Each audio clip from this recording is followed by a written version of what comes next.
Okay, welcome back to the book of Luke, chapter 2. Today, 41 through 52. And Luke's fast-forwarding us 12 years. Jesus is a 12-year-old kid. Read the story. There's probably going to be some questions, and we'll break it down when you come back. So pause, and we'll break it down in a second. Okay, welcome back. Luke chapter 2, 41 through 52. We get really the only story in all the Gospels of Jesus' childhood.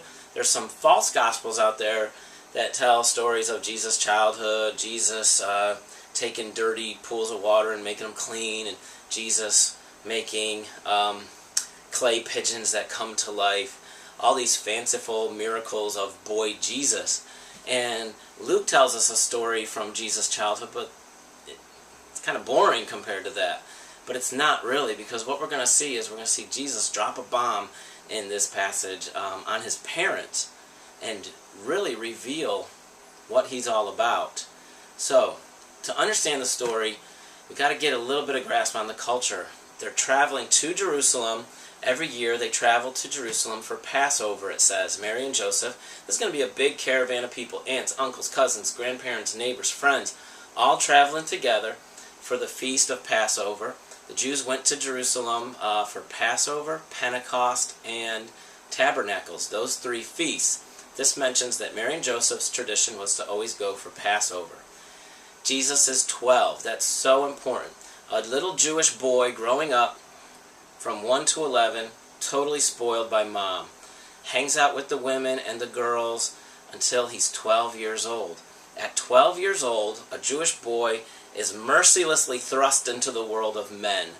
That means you're working, you're getting spanked when you're bad, yelled at. It's a lot of quit crying, suck it up, that kind of thing. And so this is where Jesus is. Jesus is now 12 years old. At 12 years old, he's supposed to start learning Joseph's business, Joseph's trade, so that he can grow up as a man and perform the same kind of a trade. So that's the context. The story says, the Bible says that they went for Passover, everything was great, and now they're heading back.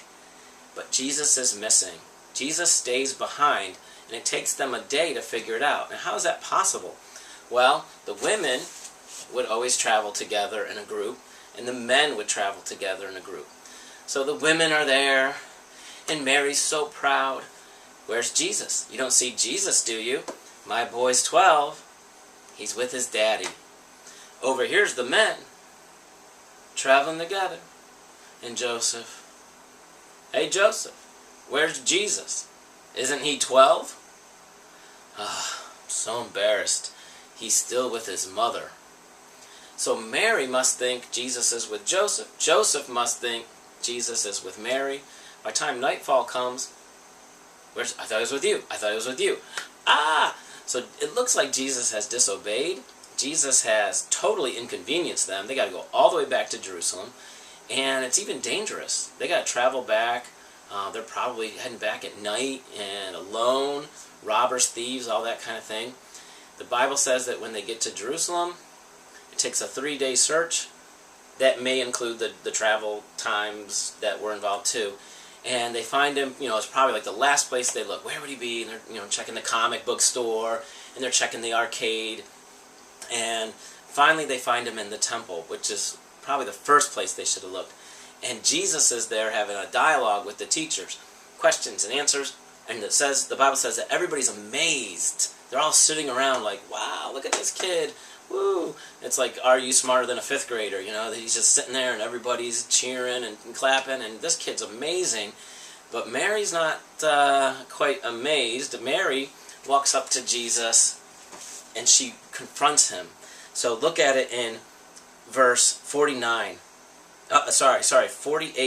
When his parents saw him, they were astonished. Not amazed, astonished. And his mother says, "Son, why have you treated us like this?"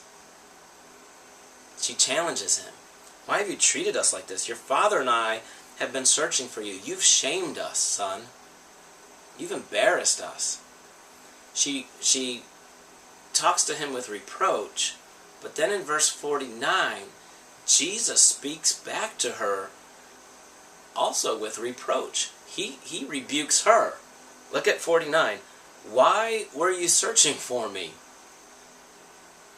Didn't you know I had to be in my Father's house? Or didn't you know I had to be about my Father's business? Mom, don't you know? What's wrong with you? So, he kind of shames her. He kind of flips it around on her. Mom, didn't you know I'm 12? I'm 12. What do we do when we're 12? We learn our Father's business. And that's what I'm doing. It should make sense to you that I'm in the temple. But then the Bible says that he went back with them to Nazareth. He was obedient to them. And he began to grow, what's it say?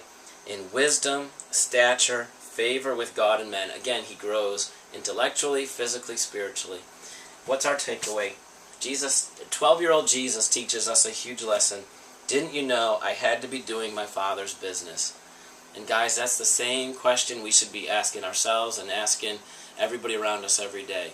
We are about our Father's business, not my business, not Brady's business, not your business. I don't care what your job is, your secular job, and it's all fine and good. But you need to be about what God's about. And that's the gospel. And that's what Jesus was about, right? Coming to earth to love us and save us and show us that we need him. And that's what you and I need to be about. We need to be about our Father's business. So that's our prayer as we come out of Luke 1 and 2. We've seen a lot of amazing things about this new baby Jesus, this little boy Jesus.